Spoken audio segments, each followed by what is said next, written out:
മോദിയും Kim Jong ഉന്നും ഒരുമിക്കുകയാണ്. ലോകത്താകമാനം സംഘർഷാവസ്ഥ തുടരുന്നതിനിടെ ഉത്തര കൊറിയയുമായി ഒരു വൻ നീക്കത്തിലേക്ക് എത്തിച്ചേർന്നിരിക്കുകയാണ് നമ്മുടെ ഇന്ത്യ.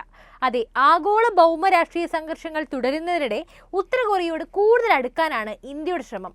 ലോകം മധ്യ പടിഞ്ഞാറൻ ഏഷ്യയിലും അതുപോലെ തന്നെ മിഡിൽ ഈസ്റ്റിലെയും യൂറോപ്പിലെയും യുദ്ധങ്ങൾക്കെതിരെയുള്ള നടപടികളിലും ശ്രദ്ധ കേന്ദ്രീകരിക്കുമ്പോൾ ആക്ട് ഈസ്റ്റ് നയവുമായി മുന്നോട്ട് പോകാനുള്ള ശ്രമത്തിലാണ് നമ്മുടെ ഇന്ത്യ. തെക്ക് കിഴക്കൻ ഏഷ്യൻ രാജ്യങ്ങളുമായുള്ള ബന്ധം വർദ്ധിപ്പിക്കുന്നതിന് പുറമെ കൊറിയൻ ഉപദ്വീപിലെ നയത്തിൽ ഇന്ത്യ ജാഗ്രതയോടെ പ്രവർത്തിക്കുന്നു. ഉത്തര കൊറിയയുടെ പല പ്രവർത്തനങ്ങളും രഹസ്യവുമാണ്. എങ്കിലും ചെറിയ ഇടവേളയ്ക്ക് ശേഷം പ്യോങ്യാങ്ങുമായുള്ള നയതന്ത്ര ബന്ധം നിലനിർത്താൻ ഇന്ത്യ ശ്രമിക്കുന്നു എന്നാണ് പുറത്തുവരുന്ന റിപ്പോർട്ട്. എന്താണ് ഈ നീക്കത്തിലൂടെ നമ്മുടെ രാജ്യം ശ്രമിക്കുന്നത്? എന്തെങ്കിലും ഗൂഢലക്ഷ്യങ്ങൾ ഇതിന് പിന്നിലുണ്ടോ? നമുക്ക് പരിശോധിക്കാം. 2021 ജൂലൈയിൽ ഇന്ത്യ പ്യോങ്യാങ്ങിലെ എംബസി അടച്ചുപൂട്ടിയിരുന്നു. അംബാസഡർ അതുൽ മൽഹാരി ഗോഡ്സെയെയും മുഴുവൻ ജീവനക്കാരും മോസ്കോ വഴി ന്യൂഡൽഹിയിലേക്ക് മടങ്ങുകയും ചെയ്തു. എന്നാൽ എംബസി അടച്ചതായി വിദേശകാര്യ മന്ത്രാലയം ഒരിക്കൽ പോലും ഔദ്യോഗികമായി പ്രഖ്യാപിച്ചിട്ടില്ല. എന്തുകൊണ്ടാണ് മുഴുവൻ ജീവനക്കാരെയും തിരികെ വിളിച്ചതെന്ന മാധ്യമപ്രവർത്തകരുടെ ചോദ്യത്തിന് അന്ന് കോവിഡ് കാരണമെന്നായിരുന്നു മന്ത്രാലയത്തിന്റെ മറുപടി. പ്യോങ്യാങ്ങിലെ നയതന്ത്ര ദൗത്യത്തെക്കുറിച്ച് ഒരു അപ്ഡേറ്റും ഇല്ലാതെ വർഷങ്ങൾ പിന്നീട് കടന്നുപോയി. അതിനിടെ 14 മാസം മുമ്പ് മംഗോളിയയിലെ അംബാസഡറായി ഗോഡ്സെയ്ക്ക് നിയമനം ലഭിക്കുകയും ചെയ്യുന്നു. ഈ മാസം ആദ്യം പ്യോങ്യാങ്ങിലെ എംബസിയിൽ സാധാരണ പ്രവർത്തനങ്ങൾ പുനരാരംഭിക്കാൻ ഇന്ത്യ തീരുമാനിക്കുന്നു. ദിവസങ്ങൾക്കുള്ളിൽ സാങ്കേതിക ജീവനക്കാരും നയതന്ത്ര ഉദ്യോഗസ്ഥരും അടങ്ങുന്ന ഒരു സംഘത്തെ ഉത്തര കൊറിയയിലേക്ക് അയക്കുകയും ചെയ്തു. ജീവനക്കാർ ഇതിനോടകം പ്യോങ്യാങ്ങിൽ എത്തിയിട്ടുണ്ടെന്നും ദൗത്യം പൂർണ്ണമായും പ്രവർത്തനക്ഷമമാക്കാനുള്ള ശ്രമത്തിലാണ് എന്നുമാണ് ദി ട്രിബ്യൂൺ റിപ്പോർട്ട് ചെയ്യുന്നത്. 3.5 വർഷത്തിലേറെയായി അടച്ചിട്ടിരിക്കുന്ന എംബസിയിൽ സമഗ്രമായ പരിശോധന നടത്തേണ്ടതുണ്ട്. സംശയാസ്പദമായ ഇന്റലിജൻസ് ശേഖരണ സാങ്കേതിക വിദ്യകൾക്ക് കുപ്രസിദ്ധമായ ഉത്തര കൊറിയ മുഴുവൻ എംബസി കെട്ടിടവും ഡീബഗ് ചെയ്യണമെന്ന് പറഞ്ഞിട്ടുമുണ്ട്. ഉത്തര കൊറിയയുടെ തന്ത്രപ്രധാനമായ പ്രാധാന്യം 4 വർഷം മുമ്പുള്ളതിനേക്കാൾ വളരെ കൂടുതലാണ് ഇന്ന്. ഇന്ത്യക്കും ഏഷ്യയ്ക്കും മാത്രമല്ല, പടിഞ്ഞാറൻ രാജ്യങ്ങൾക്കും ഇത് പ്രധാനമാണ്. ഹൈപ്പർസോണിക് മിസൈലുകൾ, തന്ത്രപരമായ ആയുധങ്ങൾ, ഹ്രസ്വ ഇടത്തരം ദീർഘദൂര മിസൈലുകൾ തുടങ്ങിയ സാങ്കേതിക വിദ്യകൾ അതിവേഗം കരസ്ഥമാക്കുകയാണ് ഇന്ന് ഉത്തര കൊറിയ. സൈനികമായി ഉത്തര കൊറിയ അതിന്റെ ആണവായുധ ശേഖരം ക്രമാനുഗതമായി വളർത്തിക്കൊണ്ടിരിക്കുകയുമാണ്. ഇന്ത്യയെ സംബന്ധിച്ചിടത്തോളം പ്യോങ്യാങ്ങിൽ സന്നിഹിതരായിരിക്കേണ്ടതും അത്തരം സാങ്കേതിക വിദ്യ പാകിസ്ഥാനിലേക്കോ മറ്റ് ഘടകങ്ങളിലേക്കോ വഴിമാറാത്ത തരത്തിൽ ബന്ധം സ്ഥാപിക്കേണ്ടതും പ്രധാനമാണ്. കഴിഞ്ഞ കുറച്ച് വർഷങ്ങളായി ഉത്തര കൊറിയ റഷ്യ, ചൈന, ഇറാൻ എന്നിവയുമായുള്ള ബന്ധം കൂടുതൽ ആഴത്തിലാക്കിയിട്ടുമുണ്ട്. അപ്പോൾ നമ്മൾ ഉത്തര കൊറിയയുടെ വളർച്ചാ ആഘാതത്തെക്കുറിച്ച് നോക്കുകയാണെങ്കിൽ ഉത്തര കൊറിയയുടെ തന്ത്രപ്രധാനമായ പ്രാധാന്യം 4 വർഷം മുമ്പുള്ളതിനേക്കാൾ വളരെ കൂടുതലാണ് എന്ന് പറഞ്ഞല്ലോ. എന്തായാലും ഹൈപ്പർസോണിക് മിസൈലുകളും ഒരുപാട് അങ്ങനെ അത്തരത്തിലുള്ള ആയുധങ്ങൾ കൊണ്ടും ഉത്തര കൊറിയ ഇന്ന് സമ്പന്നരാണ്. അതുതന്നെയാണ് അമേരിക്ക അടക്കമുള്ള ലോക പോലീസ് ഉത്തര കൊറിയയെ കണ്ട് പേടിച്ച് വിറയ്ക്കുന്നത്. ഇന്ത്യയെ സംബന്ധിച്ചിടത്തോളം പ്യോങ്യാങ്ങിൽ സന്നിഹിതരായിരിക്കേണ്ടതും അത്തരം സാങ്കേതികവിദ്യ പാകിസ്ഥാനിലേക്കോ അല്ലെങ്കിൽ അതിൻ്റെ റൂജ് ഘടകങ്ങളിലേക്കോ വഴിമാറാത്ത തരത്തിൽ ബന്ധം സ്ഥാപിക്കേണ്ടതും പ്രധാനമാണ്. കഴിഞ്ഞ കുറച്ച് വർഷങ്ങളായി ഉത്തര കൊറിയ റഷ്യ, ചൈന അടക്കമുള്ള ലോകശക്തികളുമായി വളരെയധികം ബന്ധം സ്ഥാപിച്ചിട്ടുമുണ്ട്. ഏഷ്യയിലെ വളരുന്ന സഖ്യം ക്വാഡിന്റെ എതിർപ്പായി ഇത് പലരും കാണുന്നുമുണ്ട്. US, ജപ്പാൻ, ഇന്ത്യ, ഓസ്ട്രേലിയ എന്നിവ ഉൾപ്പെടുന്ന ഒരു സുരക്ഷാ വ്യാപാര ഗ്രൂപ്പിംഗ് നയതന്ത്രപരമായി നേരിടാൻ ഇന്ത്യക്ക് ഇതൊരു പ്രധാന മുൻഗണനയുമാണ്. ഇന്ത്യക്ക് റഷ്യയുമായി ഇതിനോടകം തന്നെ വളരെ ശക്തമായ ബന്ധം ഉണ്ടെങ്കിലും ടെഹ്റാനുമായി നല്ല നയതന്ത്ര ബന്ധം പങ്കിടുന്നുണ്ടെങ്കിലും അയൽക്കാരായ ഇന്ത്യയും ചൈനയും ഏറ്റവും ജനസംഖ്യയുള്ള 2 രാജ്യങ്ങളും ഏഷ്യയിൽ ശാശ്വത സമാധാനം കാണുന്നതിന് വ്യത്യാസങ്ങൾ പരിഹരിക്കാൻ പ്രവർത്തിച്ചു വരികയാണ്. അത് പ്യോങ്യാങ്ങിനെ ഉപേക്ഷിക്കുകയും ചെയ്തു. ന്യൂഡൽഹി ഇതുവരെ വളരെ ജാഗ്രതയോടെയാണ് ഈ ബന്ധം നോക്കിക്കണ്ടിരുന്നത്. ഉത്തര കൊറിയ റഷ്യയുമായുള്ള വ്യാപാര ബന്ധം വർദ്ധിപ്പിക്കുകയും റഷ്യൻ പട്ടാളക്കാർക്കൊപ്പം യുദ്ധം ചെയ്യാൻ ഉക്രൈനിൽ ബൂട്ടുകൾ പോലും നൽകിയിട്ടുണ്ടെങ്കിലും ഏഷ്യയിലുടനീളമുള്ള പ്യോങ്യാങ്ങിന്റെ വളർച്ചയും പ്രവർത്തനവും മനസ്സിൽ വെച്ചുകൊണ്ട് അതിന്റെ ആഗോള വീക്ഷണത്തിനും ലക്ഷ്യങ്ങൾക്കും അനുസൃതമായി നയതന്ത്ര ബന്ധങ്ങൾ കെട്ടിപ്പടുക്കാൻ ന്യൂഡൽഹി ലക്ഷ്യമിട്ട് വരുന്നു. അങ്ങനെ ഉത്തര കൊറിയ ഇന്ത്യയെ സംബന്ധിച്ചിടത്തോളം തന്ത്രപരമായ കൂടുതൽ പ്രാധാന്യം അർഹിക്കുന്ന ഒന്നാണ്. കൂടാതെ പ്യോങ്യാങ്ങിലെ എംബസി വീണ്ടും തുറക്കുന്നത് ആശയവിനിമയത്തിന്റെ ഒരു ചാനൽ പുനഃസ്ഥാപിക്കുന്നതിനുള്ള ആദ്യ പടിയായിട്ടും കണക്കാക്കപ്പെടുന്നു. ശരിക്കും പറഞ്ഞാൽ ഇന്ന് ഉത്തര കൊറിയ ലോകരാജ്യങ്ങൾക്കെല്ലാം പേടിയാണ്. അത്രമാത്രം ശക്തരാണവർ. ഒരു തരത്തിൽ പറഞ്ഞാൽ രാജ്യത്ത് ഏകാധിപത്യ ഭരണവും കമ്മ്യൂണിസവും ഒക്കെ ആണെങ്കിലും പുടിന്റെ ഉറ്റ സുഹൃത്തായ കിം ജോങ് ഉന്നിന്റെ ഉത്തര കൊറിയ ആണവായുധ ശേഖരത്തിൽ ലോകത്തിനൊരു അറിവ് പോലുമില്ലാത്ത ബലവാന്മാരുടെ നാടാണ്. പക്ഷേ ചോരയുടെ ചരിത്രമാണ് ശരിക്കും കൊറിയയുടേത്. ജപ്പാൻ അധിനിവേശ കാലത്തൊക്കെ പതിനായിരക്കണക്കിന് കൊറിയക്കാർക്കാണ് ജീവൻ നഷ്ടമായത്.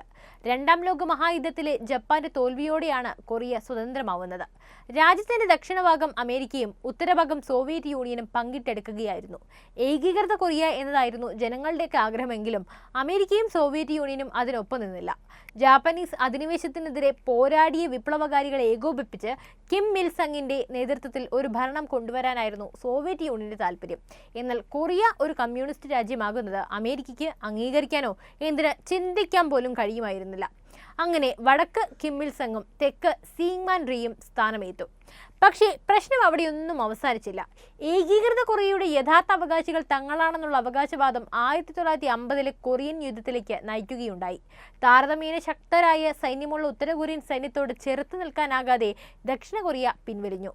ഈ സമയം ലോകമഹായുദ്ധത്തെ തുടർന്ന് തകർന്നുപോയ യൂറോപ്പിനെ പുനർനിർമ്മിക്കുന്ന തിരക്കിലായിരുന്നു അമേരിക്ക അടക്കമുള്ള രാജ്യങ്ങൾ. എന്നാലും കൊറിയ കമ്മ്യൂണിസ്റ്റ് രാജ്യമാവുന്നത് ചിന്തിക്കാൻ പോലും കഴിയുമായിരുന്നില്ല US-ന്. പക്ഷേ സോവിയറ്റ് യൂണിയൻ പോലൊരു ആണവ ശക്തിയെ നേരിട്ട് മുട്ടാൻ അവർക്ക് ധൈര്യവും ഉണ്ടായില്ല. അതുകൊണ്ട് UN സേനാ നടപടി എന്ന പേരിൽ ഈ വിഷയത്തിൽ ഇടപെടുകയാണ് അമേരിക്ക ചെയ്തത്. UN സേനയിൽ ഉണ്ടായിരുന്ന ഭൂരിഭാഗം പേരും അമേരിക്കൻ സേനയിൽ നിന്നുമായിരുന്നു. ഇവർ ശക്തമായി തിരിച്ചടിച്ചതോടെ ഉത്തര കൊറിയയ്ക്ക് പിൻവാങ്ങേണ്ടി വന്നു. UN സേനയുടെ തിരിച്ചടി തങ്ങളുടെ അതിർത്തിയും ഭേദിക്കും എന്ന് ഭയപ്പെട്ട ചൈന ഉത്തര കൊറിയയുടെ കൂടെ ചേർന്ന് യുദ്ധം ചെയ്തു. എന്നാൽ അമേരിക്കയുടെ അത്യാധുനിക യുദ്ധവിമാനങ്ങളെ അപേക്ഷിച്ച് ചൈനയുടെയും ഉത്തര കൊറിയയുടെയും യുദ്ധവിമാനങ്ങൾ ദുർബലമായിരുന്നു. അതുകൊണ്ട് തന്നെ ചൈനയെ പരോക്ഷമായി സഹായിക്കാൻ സോവിയറ്റ് യൂണിയനും എത്തി. അങ്ങനെ ചൈനയുടെയും സോവിയറ്റ് യൂണിയന്റെയും സഹകരണത്തിന്റെ ഫലമായി നഷ്ടപ്പെട്ട പ്രദേശങ്ങൾ ഉത്തര കൊറിയ വീണ്ടെടുത്തു.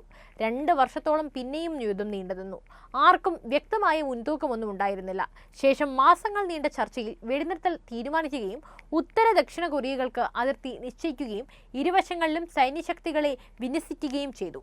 ഇന്നും ലോകത്തിലെ തന്നെ ഏറ്റവും കൂടുതൽ സൈനിക വിന്യാസം ഈ അതിർത്തികളിലാണ്. ചൈനയിൽ നിന്നും സോവിയറ്റ് യൂണിയനിൽ നിന്നും സാമ്പത്തിക സഹായം കിട്ടിക്കൊണ്ടിരുന്ന ഉത്തര കൊറിയയാകട്ടെ ആദ്യകാലത്ത് ദക്ഷിണ കൊറിയയേക്കാൾ സമ്പന്നമായിരുന്നു. പക്ഷേ വിദ്യാഭ്യാസത്തിലൂടെയും ക്യാപിറ്റലിസത്തിലൂടെയും ഗ്ലോബൽ മാർക്കറ്റിലൂടെയും ദക്ഷിണ കൊറിയ തഴച്ചു വളർന്നു. ലോകത്തിലെ ഏറ്റവും നല്ല കമ്പനികൾ അവിടെ ഉണ്ടായി. ഏറ്റവും നല്ല കലാകാരന്മാർ അവിടെ ജനിച്ചു. പതിറ്റാണ്ടുകൾക്ക് ശേഷം ഇന്ന് ദക്ഷിണ കൊറിയ ലോകത്തിലെ 12ാമത്തെ വലിയ സാമ്പത്തിക ശക്തിയാണ്. ദക്ഷിണ കൊറിയയുടെ ഈ വളർച്ചയ്ക്ക് ഏറ്റവും അടിസ്ഥാനമായി സാമ്പത്തിക വിദഗ്ധർ പറയുന്ന കാര്യം അവിടുത്തെ സ്വാതന്ത്ര്യമായിരുന്നു, തുറന്ന വിപണിയായിരുന്നു. പക്ഷേ കമ്മ്യൂണിസം എന്ന അടഞ്ഞ ആശയത്തിലൂടെ ഉത്തര കൊറിയ ആകട്ടെ ആയുധങ്ങൾ മാത്രമുള്ള ഒരു ഭീകര രാഷ്ട്രമായി മാറി. ലോകം മുഴുവൻ ഭയപ്പെടുന്ന ഒരു രാഷ്ട്രം. ഇന്നും പല രീതിയിൽ ദക്ഷിണ കൊറിയയെ ഉപദ്രവിക്കാൻ ഉത്തര കൊറിയൻ ഏകാധിപതിയായ കിം ജോങ് ഉൻ ശ്രമിക്കുന്നുണ്ട്. കഴിഞ്ഞ വർഷം ദക്ഷിണ കൊറിയയ്ക്ക് നേരെ ഉത്തര കൊറിയ നോയ്സ് ബോംബിംഗ് നടത്തിയത് വലിയ ചർച്ചയായിരുന്നു. ഉഗ്രമായ ശബ്ദങ്ങൾ അതിർത്തിക്കപ്പുറത്തേക്ക് കടത്തിവിട്ടുകൊണ്ടായിരുന്നു ഈ പുത്തൻ ആക്രമണ തന്ത്രം. അസഹനീയമായ ഒച്ച കാരണം അതിർത്തി ഗ്രാമങ്ങളിലെ ജനങ്ങളുടെ ദൈനംദിന ജീവിതം തടസ്സപ്പെട്ടു.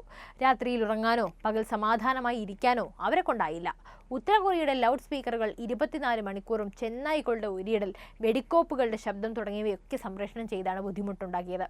നേരത്തെ തന്നെ കിമ്മിനെതിരെ ലഘുലേഖകൾ ബലൂണിലൂടെ ദക്ഷിണ കൊറിയ അതിർത്തി കടത്തിവിട്ടുവെന്ന് ഉത്തര കൊറിയ ആരോപിച്ചിരുന്നു. ഇതിന് മറുപടിയായി മാലിന്യം നിറച്ച ബലൂണുകൾ ദക്ഷിണ കൊറിയയിലേക്ക് അയക്കുകയാണ് ഉത്തര കൊറിയ ചെയ്തത്. പ്ലാസ്റ്റിക്, പേപ്പർ, സിഗരറ്റ് കുറ്റികൾ തുടങ്ങിയവയും മനുഷ്യ വിസർജ്യം ഉൾപ്പെടെയുള്ള മറ്റു മാലിന്യങ്ങളും നിറച്ച ഹീലിയം ബലൂണുകളാണ് ഉത്തര കൊറിയ വിക്ഷേപിച്ചത്. ലക്ഷ്യസ്ഥാനങ്ങളിൽ മാലിന്യസഞ്ചി കൃത്യമായി ഇറക്കാനുള്ള GPS സാങ്കേതിക വിദ്യ ഈ ബലൂണുകളിൽ ഉണ്ടായിരുന്നു. ഇപ്പോഴും കൊറിയൻ അതിർത്തികളിൽ ഇടയ്ക്കിടെ സംഘർഷം ഉണ്ടാവാറുണ്ട്. കഴിഞ്ഞ വർഷം രാജ്യത്തിന്റെ വടക്കൻ മേഖലയിലൂടെ ദക്ഷിണ കൊറിയയിലേക്കുള്ള പ്രധാന റോഡുകൾ ഉത്തര കൊറിയ ബോംബിട്ട് തകർത്തിരുന്നു.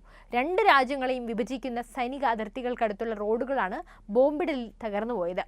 ദക്ഷിണ കൊറിയയിൽ നിന്നുള്ള ചാര ഡ്രോണുകൾ ഉത്തര കൊറിയയിൽ എത്തിയതായാണ് കിമ്മിനെ പ്രകോപിപ്പിച്ചതെന്നാണ് വിദഗ്ധരുടെ നിരീക്ഷണം. എന്നാൽ ദക്ഷിണ കൊറിയ ഡ്രോണുകളെ അയച്ചതായുള്ള വിവരം ഇനിയും സ്ഥിരീകരിച്ചിട്ടില്ല. ഇതോടെ ദക്ഷിണ കൊറിയയുമായുള്ള അതിർത്തികൾ ഉത്തര കൊറിയ സ്ഥിരമായി അടച്ചിട്ടിരിക്കുകയാണ്. ഇങ്ങനെ ഇപ്പോഴും യുദ്ധവരിയും സംഘർഷാവസ്ഥയും നിലനിന്ന് പോകുന്ന അവസ്ഥയിലാണ് ഇരു രാജ്യങ്ങളുമുള്ളത്. അപ്പോഴാണ് ഇന്ത്യയുടെ ഈ പുതിയ നയം. അതെ, ഉത്തര കൊറിയയുമായി ചേർന്ന് പോകുവാനാണ് ഇന്ത്യ ശ്രമിക്കുന്നത്. ഈ ഒരു നയത്തെ നിങ്ങൾ എങ്ങനെയാണ് നോക്കിക്കാണുന്നത്? എന്തായാലും നിങ്ങളുടെ അഭിപ്രായങ്ങൾ തീർച്ചയായും കമന്റിൽ കുറിക്കൂ. അതോടൊപ്പം വീഡിയോ ഒന്ന് ലൈക്ക് ചെയ്യാനും ഷെയർ ചെയ്യാനും ശ്രദ്ധിക്കുമല്ലോ.